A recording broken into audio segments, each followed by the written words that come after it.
اعوذ باللہ من الشیطان الرجیم بسم اللہ الرحمن الرحیم۔ خدائے بزرگ و برتر اور اللہ رب العزت کا لاکھ بار شکر ادا کرنے کے بعد ایک بات بتاتا چلوں کہ میں ایک یوٹیوب چینل لانچ کرنے جا رہا ہوں۔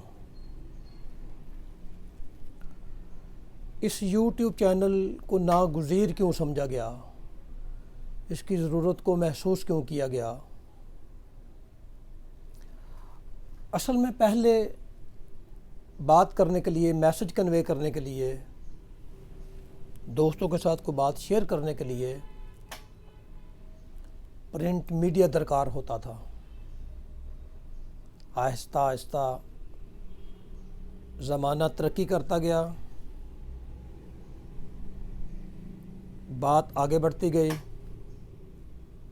اور ایک وقت آیا کہ پرنٹ میڈیا کو انسفیشینٹ سمجھنا شروع کر دیا گیا اور بات الیکٹرانک میڈیا تک پہنچ گئی۔ وہاں پہ کچھ لائیو پروگرامز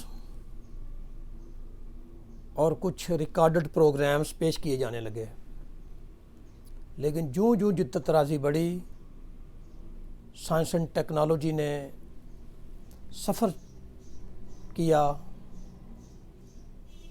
اور یہاں تک بات پہنچ گئی کہ بات الیکٹرانک میڈیا سے بھی آگے سوشل میڈیا تک آج پہنچی ہے۔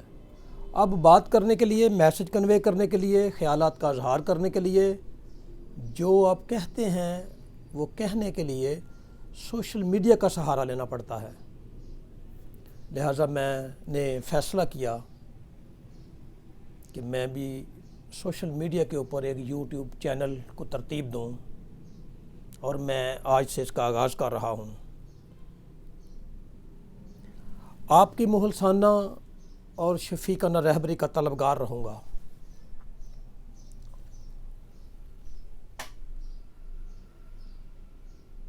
فکری تبدیلی کے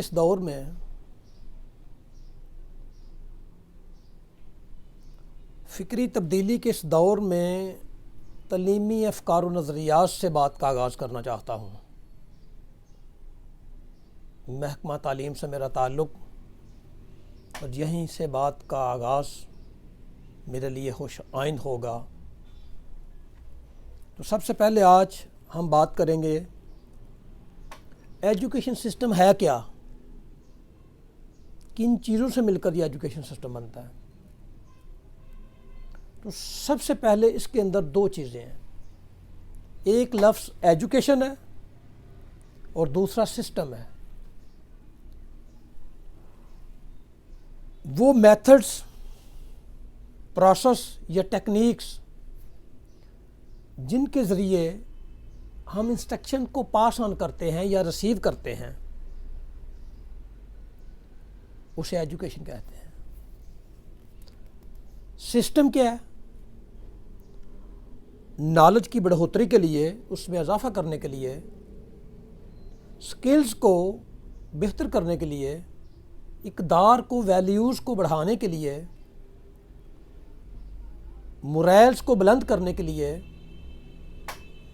اپنے بلیف یقینز کو پختہ کرنے کے لیے جو فیسلٹیز ہم استعمال کرتے ہیں اسے سسٹم کہتے ہیں۔ ایجوکیشن کے لیے کئی ایک میتھڈز استعمال ہو سکتے ہوتے ہیں۔ ٹیچنگ کا ایک میتھڈ ہے جس میں ٹیچرز جو ہوتا ہے وہ ٹیچ کرتا ہے اور اسٹوڈنٹس جو ہیں وہ پک کرتے ہیں، سیکھتے ہیں۔ پھر ٹریننگ کا ایک سیشن ہوتا ہے۔ پھر اس کے آگے اگر مزید جائیں تو ڈسکشنز کے سیشنز بھی چلتے ہیں کہ دانشور باہم مل بیٹھ کے آپس میں تبادلہ خیال کر کے، کنورسیشن کو اڈاپٹ کرتے ہوئے، گفتگو کا قرینہ سلیقہ اختیار کرتے ہوئے ایک دوسرے کو ایجوکیٹ کرتے ہیں، تعلیم دیتے ہیں۔ اس سے بھی اگر آگے چلے جاؤ تو سائنسز کی دنیا کا آغاز ہو جائے گا۔ وہاں پہ تھرو پریکٹیکلز، لیبس کے اندر مختلف قسم کی اسائنمنٹس ہوتی ہیں جنہیں پریکٹیکل اسائنمنٹس کہتے ہیں۔ ان کے لیے لیبس کی ضرورت ہوتی ہے. آئی مین ٹو سے ریسرچ ورک، یعنی ریسرچ جو بھی سائنٹیفک ریسرچ ہے that will be happen only in the labs. تو لہٰذا وہ بھی ایک میتھڈز ہے تعلیم دینے کے لیے، ایک دوسرے کو ایجوکیٹ کرنے کے لیے. اس کے اندر اور کئی ایک چیزیں پائی جاتی ہیں، فیکلٹیز ہیں. اسٹوڈنٹس تو آگے، اب ان کو پڑھانا کنہوں نے ہے؟ اساتذہ کرام نے پڑھانا ہے، پروفیسر نے پڑھانا ہے، ٹیچرز ہائر کرنے ہیں، ایکسپرٹس آنے ہیں، ٹیکنوکریٹس آنے ہیں. ان سب کو اسٹوڈنٹس کی کلاسز کے حوالے سے ان کی تعیناتی، کس کلاس کو کون سا ٹیچرز پڑھائے گا، پورے ایک ڈپارٹمنٹ کو شکل دینا، ایک ڈپارٹمنٹ کی شکل بنانا، اس کے اندر مختلف پروفیسرز کو، مختلف ٹیچرز کو ہائر کرنا، وہ فیکلٹی کہلاتی ہے.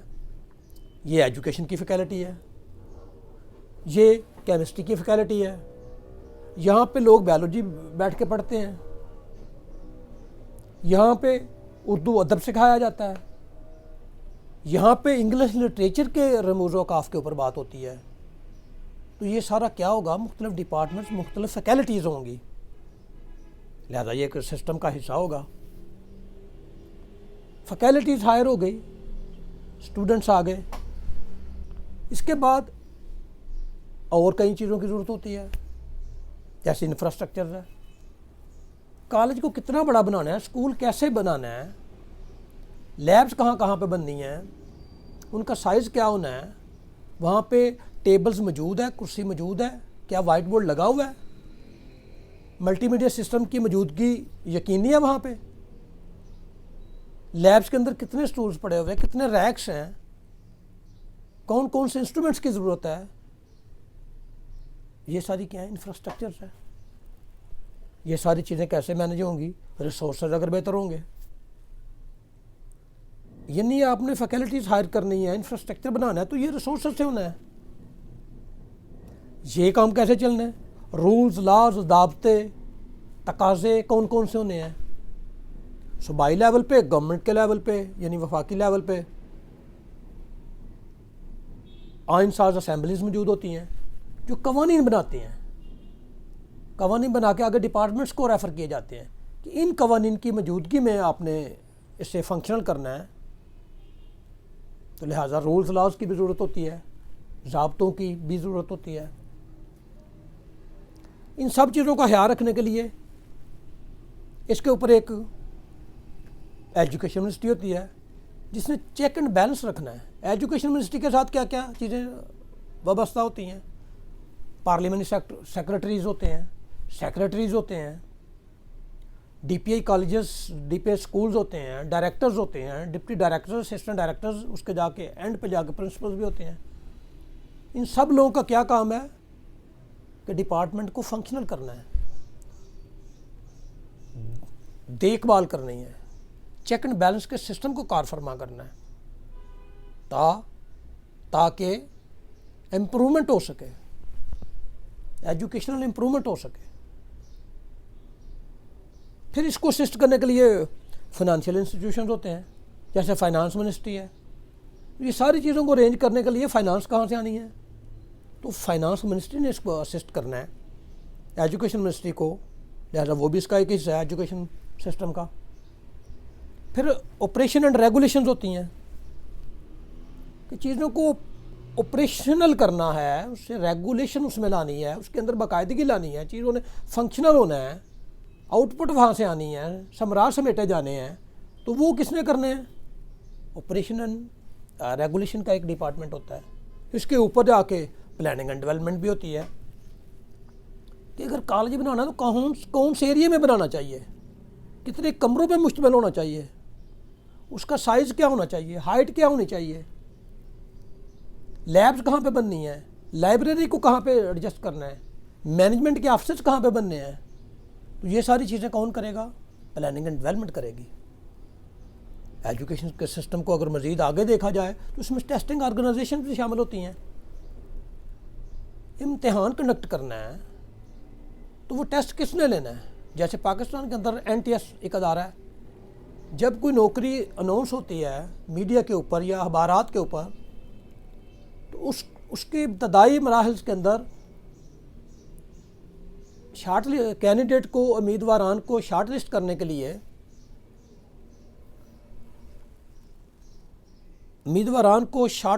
کے لیے سب سے پہلے ایک ریٹن ٹیسٹ لیا جاتا ہے۔